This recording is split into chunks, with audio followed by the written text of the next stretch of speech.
moments on the president's speech that you'll ever see, actually. A tribute to a widow of a fallen Navy SEAL. But don't tell that to one former Clinton volunteer who also was an Obama volunteer who tweeted afterwards, "Sorry, Owen's wife, you're not helping yourself or your husband's memory by standing there and clapping like an idiot.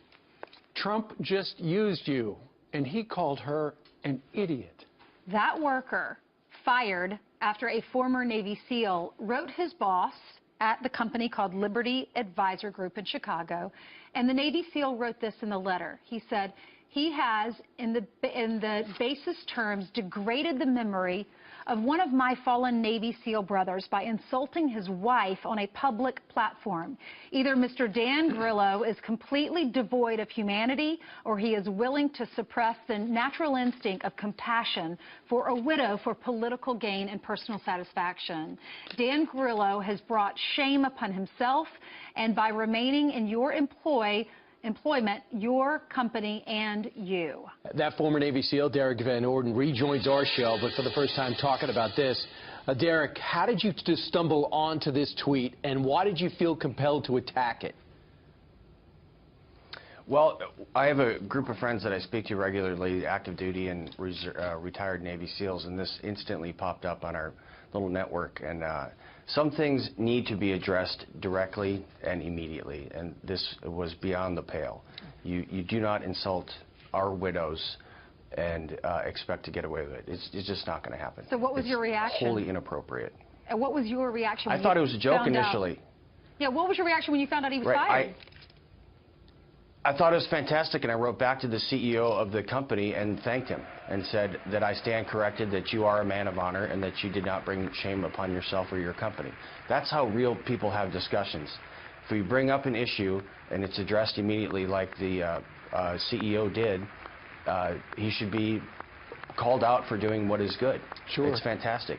Derek, what did you, when you were listening to the president on Tuesday night speak before the joint session of Congress, and he saluted the widow in the box with Mrs. Trump, what did you think about the fact that he brought her up? Because some on the political left have said, look, the president was using her as a prop. Right. Okay, check this out. I want to say this directly to the President of the United States. Mr. President, by the fact that you brought Karen up there to be a symbol for all of our Gold Star widows, the widowers that are out there, the mothers, sisters, and brothers, was an incredibly classy thing to do. She's a strong woman that has displayed grace in the presence of hurt. So, Mr. President, again, I'm a private citizen now, but you earned my respect and the respect of my fellow Navy SEALs by doing this. And if you need anything, you give me a ring. Thank you for that. Right. And you remember, you could also see Derek is also one of the stars of Acts of Valor, the DVD that's out. Right. Here's the answer from the Liberty Advisor Group to you. Regardless of whether the comments in the tweet were intended to cause the hurt and anger that they ultimately generated, they were unacceptable to us, and the individual who issued the tweet is no longer, the person who issued the tweet is no longer affiliated with Liberty, so he's gone. So you found out who he was.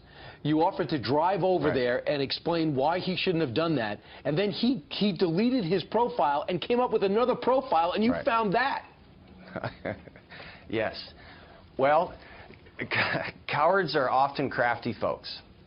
So what this guy Grillo did, again, is completely unacceptable, and it will not be tolerated by myself or my fellow Navy SEALs. It didn't matter that Karen is a Navy SEAL widow. If she's a widow of any service member that was killed in action defending the country and defending our freedoms, we need to stand up for them. We owe them a debt of gratitude that doesn't end with the death of their spouse, either their husband or their wife. That is a lifelong commitment, and if we can do anything to assuage their grief, then we should do that as a nation. That's exactly what the President of the United States was attempting to do, and he did incredibly successfully at this joint session of Congress. To degrade the effort that he made to bring glory to these people, my fellow Navy SEALs and the other service members that have been killed in action defending our freedoms, to try to degrade that is disgraceful. There's no excuse for it. The president's political enemies are saying, Right. well, that was not a good mission. We didn't get enough out of it. How dare he do this mission? Right. What perspective should we have when we are analyzing this mission?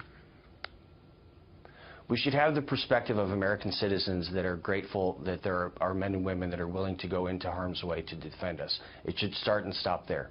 Rosie O'Donnell is probably a wonderful person, but she is not a military analyst of any renown. She is not.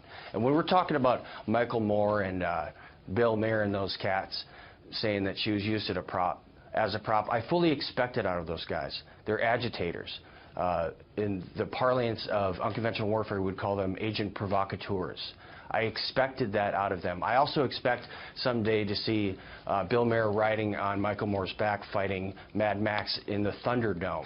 Those are the types of acts I expect out of those cats. I get it, but for an average citizen like Mr. Grillo is, to think that it is even remotely acceptable to insult the widow of a fallen service member speaks volumes about the character of these individuals. It does indeed. All right, Derek Van Orden, former Navy SEAL, who wrote the letter and got the guy fired. Derek, thank you very much for joining.